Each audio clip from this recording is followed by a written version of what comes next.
One thing I think is really important in this space is about trusting your partner to parent your child. And Mm. it might be different than you. When we're talking about this, it kind of makes me think about like the way that we're reactive to each Mhm, other, and mhm. like our instinct is like, oh no, you're not doing the thing that's my way Yeah, of doing it. Like yeah, this is bad. This is bad. How do you have you learned to manage that? Because I feel like you have a lot more patience for me. yeah. There needs to be breathing. I need to breathe. Sometimes breathing really helps, and I think it's a spaciousness for a different way of being, right? That can be really hard, especially if you're exhausted or you've had a baby screaming at you. And what else? What do you think? Yeah, I think those are great. I mean, for me, I try to not set expectations for people that are undoable, right? Like Hmm.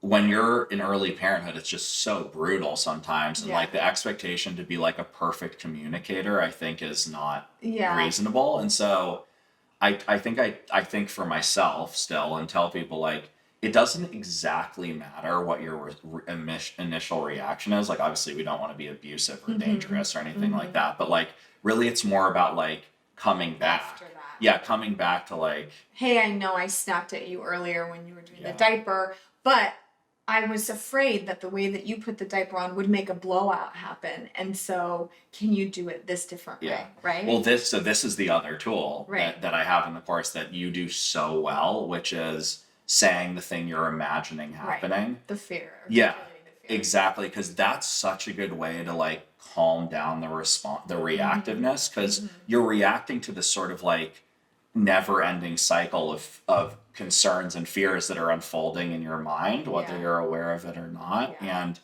you're so good at being like, here's the thing that I'm imagining happening if you do this, right? Like we're gonna have another blowout, and then maybe we'll forget a diaper, and then we're gonna have to come home from the party, and you're gonna be Yeah. mad at me because you need the socialization, right? Yeah. You know, or with the night training, you're like, I'm afraid that if we don't do this now, it's just gonna get harder, and we're already behind, and Mm-hmm. and it's just it really helps me get into your world, and I think it diffuses the Yes. person saying it to connect with Yes. themselves and diffuses.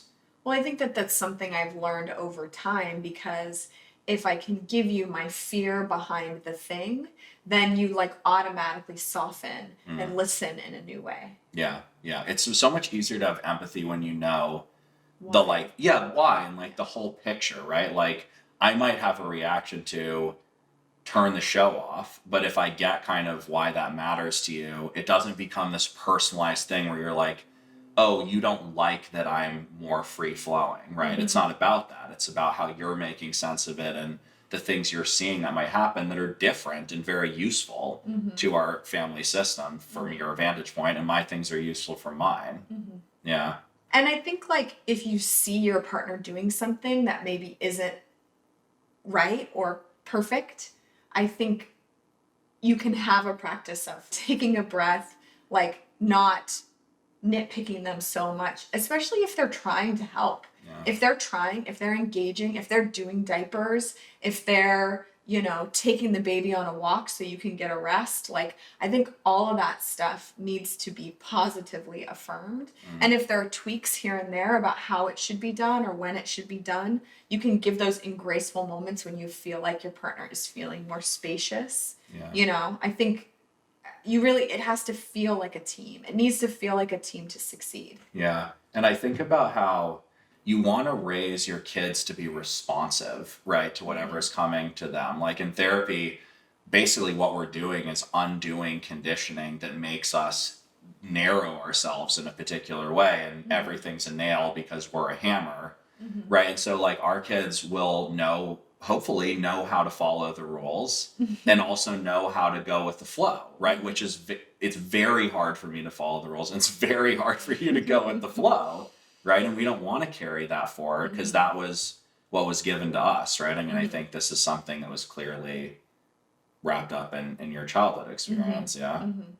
Yeah, and I think some of my best life moments are when I'm able to go with the flow, when I'm able to open up to your way of being. Yeah. And I feel similarly, like I don't think I would be able to make this course, for example, if you didn't like influence me how to like be structured and not get so thrown off by everything, you know, and so into la la land, you know, so we've learned a lot from each other.